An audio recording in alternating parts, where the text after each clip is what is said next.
عام آدمی کی تکلیف کا ذکر نہیں کیا، اور آج پورا ملک ایک گو مگو کی کیفیت میں ہے. کسی کو سمجھ نہیں آتا کہ بات کہاں جائے گی. حکومتی بینچز سے اٹھ کر لوگ اپوزیشن بینچز پہ بیٹھتے ہیں. کل جہانگیر ترین صاحب نے کھانا کیا تو وہاں 40 کے قریب حکومتی ایم این اے اور ایم پی اے موجود تھے جنہوں نے اپنی حکومت پر عدم اعتماد کا اظہار کیا. کوئی اور جمہوریت ہوتی تو کم از کم ان لوگوں کی سنوائی ہوتی کہ آپ نے کیوں یہ قدم اٹھایا. کھلم کھلا حکومتی مشیر وزیر جو ہیں وہ اپنی حکومت پر تنقید کرتے ہیں اور وہ کہتے ہیں کہ یہ ناکام ہو چکی ہے. اس قسم کے حالات جب ملک میں ہوں گے تو اس کا بوجھ عوام ہی برداشت کرتے ہیں مہنگائی کی صورت میں، اور یہی کیفیت آج ہماری ہے. بہرحال میں ہمیشہ کہتا ہوں کہ یہ ایک سرکس کا معاملہ یہاں لگا ہوا ہے، روز ایک نیا تماشا لگتا ہے. تو عوام بھی دیکھ رہے ہیں، لیکن یہ بات زیادہ دیر چلے گی نہیں. نہ کوئی یہ تماشے، یہ ملک اس کا متحمل ہو سکتا ہے، نہ ہی ملک کے معاملات ان طریقوں سے بہتر ہو سکتے ہیں. کوئی آپ کا یہ سرکس میں ہنٹر کس کے ہاتھ میں، وہ تو ذرا بتائیں. جی، آپ نے سرکس کا ذکر کیا، تو سرکس میں ہنٹر کس کے ہنٹر کے سرکس ہمیشہ مالک کے پاس ہی ہوتے ہیں.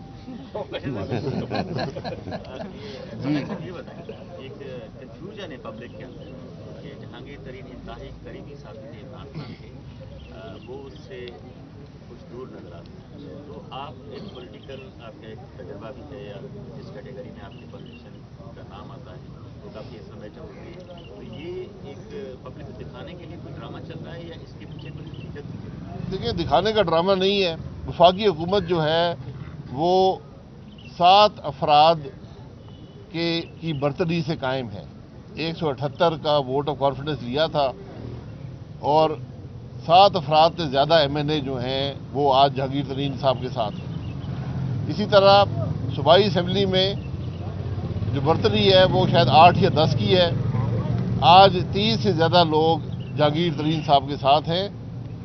تو آج عمران خان کی جو کرسی ہے وہ جہانگیر ترین کے ہاتھ میں ہے. آپ ایف آئی کے کیس جہانگیر ترین میں بنا سکتے ہیں، لیکن آج عمران خان کے اقتدار، گزار کے اقتدار جو ہے وہ جہانگیر ترین کی ہاں یا نہ پہ اس کا سارا عمل ہے. ان ہاؤس تبدیلی ہوگی؟ میں ان ہاؤس تبدیلی کی بات نہیں کر رہا ہوں، میں تو حکمرانوں کی بات کر رہا ہوں. یہ تو ان کے گھر کی بات ہے. اپنے ہی لوگ علیحدہ چھوڑ کر آج حکومت جو ہے وہ اعتماد اپنے ممبروں کا، ایم این اے اور ایم پی اے کا، وفاقی حکومت بھی اور پنجاب کی حکومت بھی کھو چکی ہے. سر، آپ کی گفتگو سے یہ لگ رہا ہے کہ آپ پی ڈی ایم کی ناکامی تسلیم کر کے حکومت کو گرانے کے لیے بھی جہانگیر ترین کی طرف دیکھ رہے ہیں. کیا تاثر درست؟ نہیں، میں بالکل جہانگیر ترین نہیں دیکھ رہا. وہ تو ان کے گھر کا معاملہ ہے، پہلے کہہ چکا ہوں. نہ حکومت صرف گرانے کے چکر میں ہے. حکومت تو گری ہوئی ہے. حکومت یہ پہلے دن سے گری ہوئی ہے. آج بھی اس کو گرانا صرف مقصود نہیں ہے، کیونکہ حکومتیں گرانے سے کچھ نہیں ملے گا. جب تک آپ نظام کو تبدیل نہیں کریں گے، جب تک آپ ملک کے معاملات کو آئین کے مطابق نہیں کریں گے، آپ 100 حکومتیں تبدیل کر لیں، عدم اعتماد کر لیں، الیکشن کروا لیں، ملک ترقی نہیں کر سکے. اچھا شاہ صاحب، آپ لوگوں نے نظام کی تبدیلی کے لیے پی ڈی ایم بنایا. پی ڈی ایم کی جو حالت ہوئی وہ آپ کے سامنے ہے.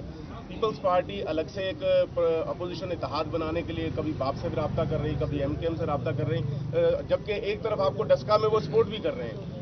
آپ فیوچر کیا دیکھ رہے ہیں؟ دیکھیں، یہی کامیابی ہے کہ اپوزیشن کا اتحاد وسیع ہوتا جا رہا ہے. آج حکومتی پارٹیاں بھی اپوزیشن بینچز میں شامل ہو رہی ہیں. یہ پی ڈی ایم کی کامیابی ہے. اگر اے این پی نے چھوڑا ہے، یہ ہم ان کے فیصلے کا احترام کرتے ہیں، لیکن نقصان اے این پی کا ہوگا، نقصان پی ڈی ایم کا نہیں ہے. پی ڈی ایم ایک تحریک ہے، ایک بیانیہ ہے، اور یہ سارا پاکستان جانتا ہے کہ اس بیانیے کے علاوہ ملک ترقی نہیں کر سکے گا. اچھا سر، یہ بتا دیجیے جہانگیر ترین مستقبل میں کیا نون لیگ میں شمولیت کر سکتے ہیں؟ اس طرح کے کوئی دیکھ لیں آپ. یار ہماری ان سے کوئی، وہ پی ٹی آئی میں، وہ خود کہتے ہیں میں پی ٹی آئی کے ممبر ہوں، میں جو حکمران ہیں ان سے خوش نہیں ہوں، مجھے دبانے کے لیے وہ کیس بنا رہے ہیں. تو آج جب ایک پارٹی کا اپنا آدمی، سینئر آدمی یہ کہے کہ مجھے دبانے کے لیے کیس بنائے جاتے ہیں، جھوٹے مقدمے بنائے جاتے ہیں، اور میں پھر آپ سے کہوں گا کہ جو جہانگیر ترین صاحب پہ مقدمے بنے ہیں ان کی ذرا نوعیت دیکھ لیں. کسی کا تعلق چینی سے نہیں ہے, یہ بھی ایک حقیقت ہے. تو یہ صرف سیاسی مقدمے ہیں, جیسے ہم یہاں پیش ہوتے ہیں تو اب جہانگیر ترین صاحب بھی پیش ہوں گے. تو جو آواز اٹھائے گا, بات کرے گا, نیب جو ہے یہ صرف عوام کی آواز دبانے کا, عوام کے نمائندوں کی آواز دبانے کا پولیٹیکل انجینئرنگ کا ادارہ ہے. بھائی صاحب یہ بتائیں کہ ایک حکومت بل ہے, اگر مسلح افراد کے خلاف کوئی تنقید کی جائے یا کوئی اس حوالے سے ایک ایسی گفتگو کی جائے تصحیح کا بل, اس میں سزا مقرر کی جا رہی ہے 2 سال. تو آزادی اظہار رائے کے حوالے سے کچھ وکلا تنظیموں کی رائے آئی کہ یہ ہم اس میں مزاحمت کریں گے. آپ مسلم لیگ نون کا دیکھیں یہ بالکل غلط بل ہے. اس میں یہ پرائیویٹ ممبر نے پیش کیا, مجھے سمجھ نہیں آئی حکومتی بینچز نے اس کو اپنا لیا. یہ کیا رام کہانی ہے, یہ اللہ بہتر جانتا ہے. آئین پڑھ لیں تو اس بل کی کوئی ضرورت نہیں ہے. لیکن مجھے سب سے زیادہ تشویش اس بات کی ہے کہ کیا آج ہماری مسلح افواج کو اپنی عزت بچانے کے لیے ایک قانون کی ضرورت ہے. سوال تو یہ اٹھتا ہے, یہ عام سوال نہیں ہے کہ آج ہم تو اپنی مسلح افواج کا دل سے احترام کرتے ہیں. یہ سوال پیدا نہیں ہوتا کہ ان کے خلاف کوئی ملک میں بات کرے. لیکن آج کیا ضرورت اس بات کی ہے کہ ایک قانون بنایا جائے جس سے مسلح افراد کی عزت بحال کی جائے؟ یہ ممکن نہیں ہے. اس لیے اس قسم کے تماشے ہم نے ماضی میں بھی بہت دیکھے ہیں.